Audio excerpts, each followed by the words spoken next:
métier de l'association des juristes sénégalais, c'est vraiment le code de la famille, n'est-ce pas?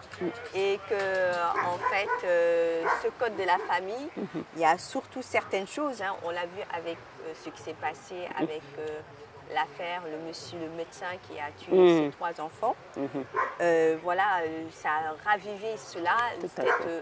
Vous avez déjà mis sur la table du ministère la réforme pour dire autorité parentale et non puissance paternelle. Exactement. Et puis, cette puissance paternelle empêche aussi une mère qui veut voyager avec ses propres enfants d'avoir... voilà, il y a quelques incohérences comme ça dans le code de la famille qui, voilà, qui n'est pas favorable à la femme. Non, non. Celle-là, c'est la majeure. Il y a une autre, c'est l'âge du mariage, par exemple.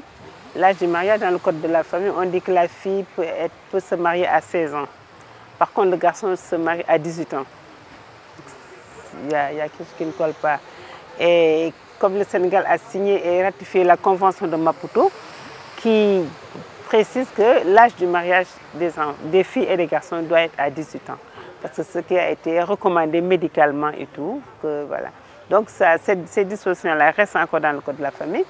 Le problème du domicile conjugal également, c'est l'homme qui désigne le domicile conjugal. Et donc même si la femme, pour des raisons liées à son emploi, à son travail ou à autre chose, ce domicile ne l'arrange pas, elle est obligée de suivre son mari partout où il dira que c'est là le domicile conjugal. Et ensuite, maintenant, le problème de la puissance parentale, qui est vraiment paternelle. Voilà. Donc nous nous battons beaucoup contre cette disposition-là. Ce n'est pas pour braver les valeurs culturelles, mais c'est que la vie pratique et moderne ne s'accommode plus de telles dispositions. Comme vous l'avez dit tout à l'heure, ça empêche une femme divorcée de partir avec son enfant. Il y a des opportunités que ça fait perdre aux enfants quelquefois parce que souvent, malheureusement, les enfants sont une arme de vengeance de l'un comme de l'autre, contre l'autre. Donc soit le père, soit la mère peuvent utiliser les enfants pour faire souffrir l'autre parent. Et souvent, c'est les enfants qui en souffrent le plus. Et, bon, vous avez vu le malheur qui est arrivé, l'extrême violence qui a eu lieu. Et tout ça, je pense que ça devrait être revu. Nous, l'AGS siège au niveau du ministère de la Justice dans une commission qui avait été créée avec différentes structures du ministère et de la société civile pour revisiter tous les textes nationaux où vraiment il y avait des dispositions discriminatoires à l'égard de l'enfant et de la femme. Nous avons visité toutes ces dispositions et même certaines encore qui restent fiscales. Et les conclusions ont été déposées au niveau du ministère depuis maintenant plus d'une année maintenant. On attend, mais on fait toujours le plaidoyer. Chaque fois qu'on a une opportunité, et on en a toujours, on rappelle quand même que c'est des dispositions. Il faudrait quand même reconnaître que le code de la famille est une loi très difficile à toucher du fait de ses origines. Je veux dire, comment on a pu obtenir ce code de la famille. C'est un consensus assez fragile et que les gens hésitent à toucher. Mais je pense qu'il faut le faire parce qu'il est assez vieux maintenant et il faudra quand même qu'on se résolve un peu vers quelques réaménagements parce que bon, l'évolution sociale le commande. En effet, il paraît que Senghor a mis 12 ans à trouver ce fameux consensus. Donc, j'espère qu'on ne va pas attendre aussi longtemps. On a attendu une année, j'espère qu'on ne va pas attendre 12 ans. Je l'espère parce que maintenant, ce qui reste, c'est la volonté politique. Hein. Il faut... Et le courage politique, parce que les gens, comme ici, on est assez frileux en matière politique. Mais sinon, vraiment, tout rien ne s'oppose à ça. Et il y va de l'intérêt quand même de la cohésion familiale des enfants et tout le monde. Tout à fait. Merci beaucoup, Madame Diallo, présidente de l'Association des juristes sénégalaises. Donc, nous sommes encore dans la quinzaine dédiée à la lutte contre les violences faites aux femmes. Qu'on appelle les violences basées sur le genre, VGB. En 2020, on a remarqué certaines actions que vous avez menées au sein de la police. de la gendarmerie et des forces armées dans le cadre des 16 jours d'activisme contre les violences basées sur le genre, avec le programme des Nations Unies pour le développement, PNUD, et du projet renforcement de capacité des forces de police dans la prise en charge des cas de violences basées sur le genre. Mise en œuvre depuis 2018 par le programme des Nations Unies pour le développement, le PNUD, conjointement avec des partenaires comme le ministère de l'Intérieur, le ministère de la Femme, de la Famille et du Genre, et des protections des enfants. L'association des juristes sénégalaises dont vous êtes la présidente, le comité de lutte contre les violences faites aux femmes et la Corée du Sud. Comment pouvez-vous définir ce qu'on appelle les VGB, violences basées sur le genre? Alors, les violences basées sur le genre, on le définit, ce n'est pas nous qui l'avons défini, mais c'est les Nations Unies qui l'ont défini. C'est toute forme de discrimination, toute forme de violence exercée sur les femmes du fait de son statut de femme. Coups et blessures, paroles déplacées, harcèlement sexuel, blocage dans la progression de la carrière, vous savez ce qu'on appelle le fameux plafond de verre, les violences économiques, la privation des ressources de subsistance, la privation des droits, pour l'exercice des droits dans certains endroits, la femme n'a pas le droit de voter, elle n'a pas le droit de participer aux instances de prise de décision, etc. etc. Tout ça, c'est ce qui est appelé les violences basées sur le genre. On le fait parce que c'est une femme qu'on a en face. Et c'est ça qui est combattu. Merci beaucoup, Madame Diallo. Et qu'est-ce que vous pouvez nous en dire au Sénégal, les violences basées sur le genre au Sénégal? Alors, elles sont exercées. Elles sont exercées. Ailleurs, je n'ai pas parlé des périodes de conflit, par exemple, ou post-conflit ailleurs que dans notre pays, heureusement. Mais il y a des endroits dans le monde où le viol est utilisé comme une arme de guerre. Donc, c'est utiliser les femmes pour les violer et déstabiliser l'adversaire. Nous, heureusement, nous ne connaissons pas cette situation, mais ce qui est le plus connu au Sénégal, c'est le viol, et surtout l'inceste et la pédophilie. Ça, c'est une grande tristesse pour nous, qu'on le constate. Mais entre adultes, c'est la violence physique, mais également la violence économique. Par exemple, au Sénégal, dans nos boutiques de droit, les cas de violence que nous recevons le plus, c'est les violences économiques et morales. Les paroles vexantes et blessantes et la privation des moyens de subsistance. Quand un père de famille, un chef de famille, dont la femme ne travaille pas, refuse de donner la dépense, refuse de donner les frais médicaux, c'est des violences. Et ça, c'est la forme la plus fréquente au Sénégal. Et que pensez-vous des traitements médiatiques qu'on en fait? Alors, je pense que c'est triste de les traiter comme ça. Et également, je pense, comme j'ai dit tout à l'heure, il y a une évolution des mœurs qu'il faut accepter. Parce qu'il y a, ici, on se réfère à notre culture ou à une culture dévoyée. Parce que la culture africaine a toujours honoré la femme. On invoque souvent l'islam. L'islam a toujours porté la femme dans les plus grands honneurs. Donc, je pense que c'est un peu dévoyer un peu l'interprétation de l'islam, l'interprétation de nos cultures, pour dire que la femme peut être battue, la femme peut être ceci ou cela. Non. Cette interprétation-là, je pense qu'elle est erronée ou qu'elle manque de culture, de connaissances vraiment culturelles. Et je pense également ce qu'il faut maintenant, après, il faut faire beaucoup de sensibilisation pour quand même ramener une meilleure compréhension de ces textes, de ce que les gens invoquent, l'islam et la culture, la tradition, mais également faire un plaidoyer pour que les sanctions prises contre ces faits-là soient appliquées pour que ces situations cessent. Parce que battre sa femme jusqu'à casser un bras ou casser une jambe ou même à la tuer, je pense que ça ne doit être permis nulle part. Et donc, je pense que c'est des circonstances aggravantes pour les causes de blessures. Et même les enfants, comment on traite les enfants talibés dans la rue, parce que ça, non, l'apprentissage du Coran ne dit pas ça. Donc, tout ça, je pense qu'il faut qu'il y ait un courage et une volonté vraiment des institutionnels pour que ça mette un frein à ça. C'est vrai que sur le plan des textes, beaucoup de textes, les textes sont pris dans ce sens, mais l'application laisse à désirer. Merci beaucoup. Dites-moi, mais quelle solution on pourrait y apporter et par qui? Est-ce que c'est les féministes, c'est les associations de femmes? Alors, les associations de femmes ne sont pas titulaires d'un pouvoir de sanction. Ce qu'elles peuvent faire, la société civile d'une manière générale, c'est dénoncer.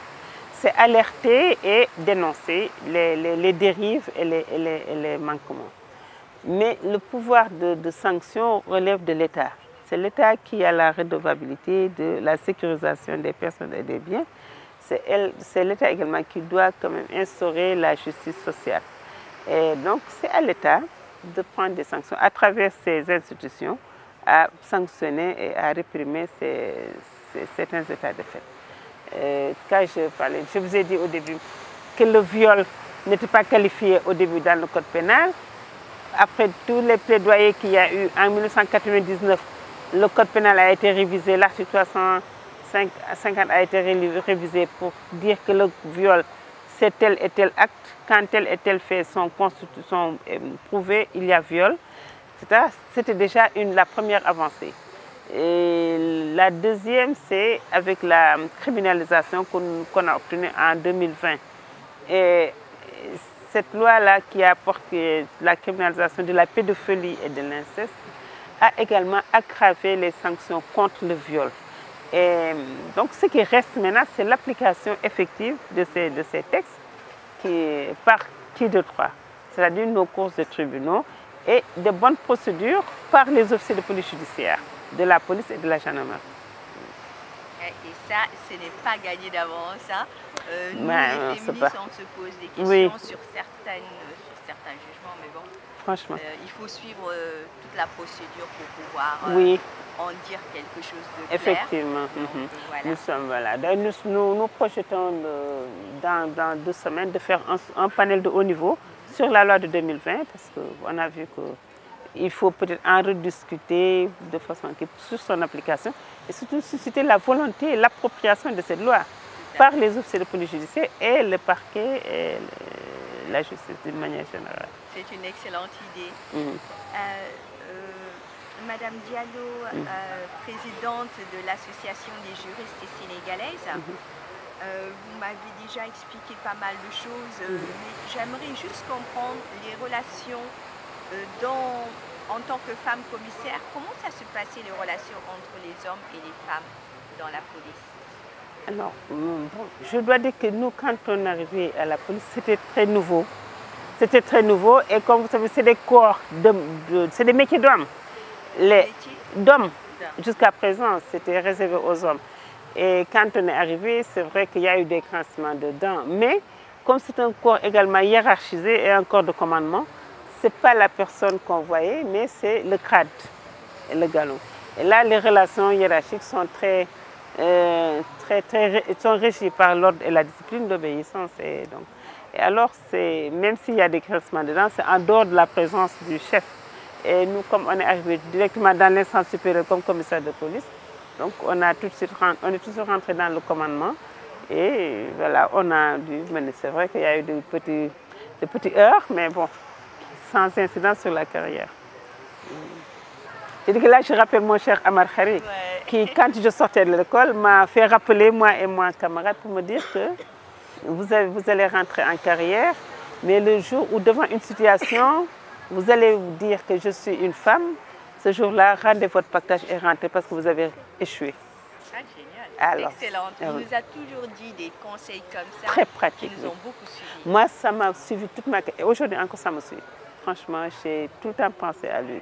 Je me rappelle les premières grosses affaires terribles que j'ai eues comme commissaire à la sûreté urbaine.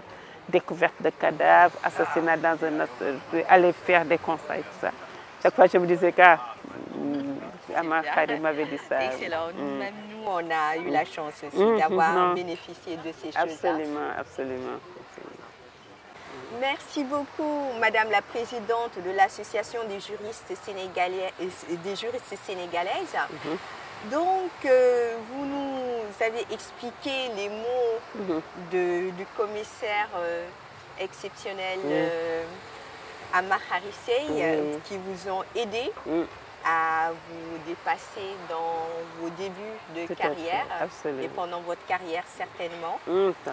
Voilà, de ne pas vous considérer comme femme, mais simplement comme commissaire. Oui. C'était un excellent conseil. Donc, vous nous avez rappelé, Madame Diallo, que vous rappelez souvent les raisons qui avaient motivé la fondation de l'Association des juristes sénégalaises, notamment la discrimination notée à l'égard des femmes dans les commissariats de police et les cours de justice. L'Association des juristes sénégalaises est donc en contact permanent avec la cible la plus vulnérable et collabore au projet de renforcement des capacités des forces de police dans la prise en charge des cas de violences basées sur le genre. Tout à fait. Et à travers les boutiques de droit installées dans le territoire et à travers la bonne collaboration avec la société civile. Pouvez-vous nous expliquer comment fonctionne ce dispositif, notamment les boutiques de droit? Merci. Les boutiques de droit sont une création de l'AGS. L'AGS est créée en 1973, en 1974. Elle a évolué comme amicale, puis comme association. Et c'était les membres qui faisaient vraiment les activités, et nos activités en dehors de prise en charge des violences, c'était le plaidoyer, c'était la formation. On allait vers les couches vulnérables, on les formait, on les éveillait sur certains aspects de leurs droits. Et on faisait beaucoup de formations, et beaucoup d'ateliers de formation, beaucoup de causeries populaires au niveau des quartiers. Nous faisions des plans d'action. Et dans notre plan d'action de 2008, nous avions prévu l'ouverture d'une boutique de droit dans les quartiers. Parce qu'on s'est rendu compte que les personnes vulnérables dans les quartiers ignorent vraiment le béaba de leurs droits. Et donc, il fallait aller vers elles. Et c'était des personnes non scolarisées, non instruites, qui n'avaient aucune notion de ce qui pouvait être leurs droits. Et donc, tout ce qu'elles subissaient, elles pensaient que c'était normal après tout. Et donc, nous avons, dans notre plan d'action de 2008, prévu des boutiques de droit, si possible. Mais comme nous n'avions pas les moyens de louer ou de construire des boutiques de droit, on a décidé de collaborer avec les mairies, d'aller demander aux mairies des locaux, de mettre à notre disposition des locaux. Et nous, on mettait les équipements à travers la coopération, ou même les mairies et qu'elles nous donnaient des équipements. Et on mettait des juristes qui étaient là et on en faisait un centre d'écoute, d'accueil et d'écoute pour les personnes vulnérables. Et donc, elle s'agit de se faire connaître dans la commune, de faire connaître la boutique dans la commune, de dire aux personnes, à tout le monde, que la boutique accueillait tout le monde pour des conseils et des orientations. Et donc, ce n'était pas exclusivement même d'ailleurs réservé aux femmes, mais même les hommes qui voulaient se faire conseiller pouvaient venir et on les recevait, on les conseillait. Et donc, cette première boutique que nous avons eue, c'est l'ambassade italienne à travers le projet PIDES qui nous l'a financé. Et c'était le maire de la Médina, Feu Si, Biram Sassoumsi, qui nous a alloué des locaux dans la mairie de Médina. Nous l'avons installée là-bas. Elle a fonctionné quelques 2-3 ans et ça a été un véritable succès, puisque vraiment ça a permis de recevoir beaucoup d'éveil, de faire un centre d'écoute, d'éveil et d'orientation, et de conscientisation des femmes. Et tout de suite, on a pu par la suite ouvrir une boutique à Pékin, qui polarise toute la banlieue, avec tout ce que ça comporte comme problèmes sociaux, problèmes de droit et de violence. Et c'est ainsi qu'avec la multiplication des offres des ambassades et des projets des ONG, nous avons ouvert une boutique à Thiès avec toujours le projet italien qui entre-temps était devenu PASNEC, logé au ministère de la Femme.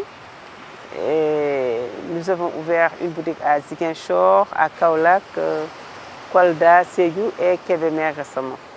Donc notre ambition, c'est d'avoir une boutique de droit dans chaque département, à la limite, pour quand même aller au niveau le plus bas des populations, pour que tout le monde quand même sache ce que nous faisons et surtout que bénéficie de nos offres, puisque c'est une offre entièrement gratuite. Voilà. Et on a commencé comme ça. Et maintenant, nous n'avons toujours pas des moyens propres de faire fonctionner la boutique de droit. Par contre, nous avons une coopération des ONG qui financent, les agences onusiennes également qui prennent des parts des prises en charge dans les boutiques, et ça nous permet de fonctionner. Et progressivement, nous essayons de progresser avec... Par exemple, à Dakar, j'ai bien envie de créer une autre boutique dans la grande banlieue, vous savez, à partir de Kermassar, Rufisque et autres. Tout le monde vient à la boutique de Pikine qui est hyper sollicitée. Donc notre ambition immédiate, c'est d'avoir une deuxième boutique dans cette grande banlieue et ensuite voir à l'intérieur du pays. Donc, Madame Diallo, présidente de l'Association des juristes sénégalaises, on sait, merci pour ces explications pour les boutiques du droit. Maintenant, on sait que les violences basées sur le genre, comme on dit, VBG,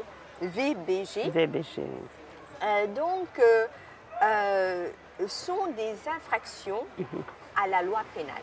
Tout à fait.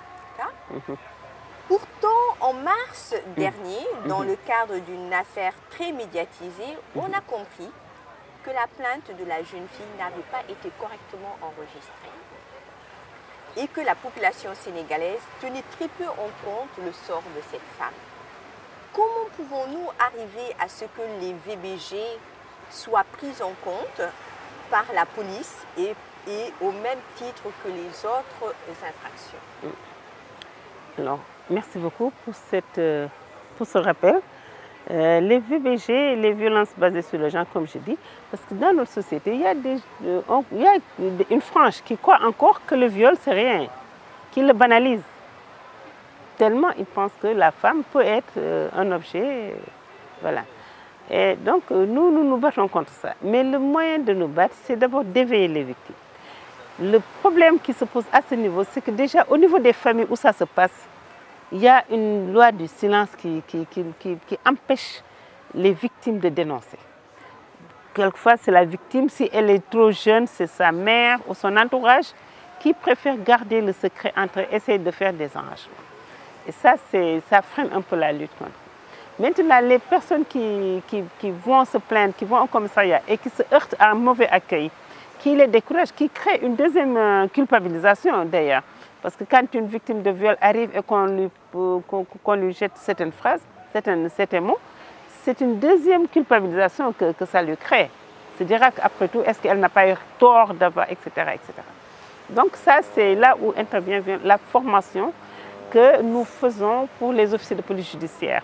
J'ai dit que c'était nouveau parce que c'est une infraction qui n'a été qualifiée dans notre code pénal qu'à partir de 1999. Donc la police a besoin d'être formée pour l'accueil de ces personnes. Et c'est dans ce cadre qu'avec le programme des Nations Unies pour le développement, j'ai participé en tant que représentante de l'AGS à une formation entre 2018 et 2019 et 20 à la formation des officiers de police judiciaire, de la police et de la gendarmerie. Et avec l'aide de la Corée du Sud, nous avons été jusqu'en Corée pour faire un benchmarking là-bas pour voir les structures de la police, quelles sont les dispositions qui sont prises. Parce que aussi, il faut se dire que je pense que c'est général dans le monde entier. Le viol est une infraction un peu nouvelle. Et donc la prise en charge, c'est maintenant que vraiment ça commence à être vraiment prise très au sérieux. et que les structures de police, et maintenant il y a des pays qui sont très en avance, par exemple en Corée du Sud, machallah. Ils sont très en avance. La formation est très pointue en matière de prise en charge. Les moyens également déployés pour cette détection et la prise en charge également sont très poussés. Alors nous au Sénégal, nous avons fait cette formation-là et on a même essayé dans le cadre de ce programme avec le PNUD, visiter certains commissariats tests pour essayer de leur montrer comment il faut faire. Il faut disposer, aménager le commissariat pour la prise en charge de ces personnes. Parce que vous savez, ici, traditionnellement, un commissariat de police avec un poste de police ouvert en face où il y a tout le public, une femme violée se confiera difficilement là-bas. Donc, et ça également, c'est valable pour tout le monde. Donc, on a vu que dans d'autres pays, c'est des postes de police spéciaux qui sont dédiés à ce genre de victimes. Quand elles viennent, dès qu'elles annoncent, on les oriente vers une autre structure qui les accueille. Et avec des fonctionnaires qui ont été également formés spécialement à ça.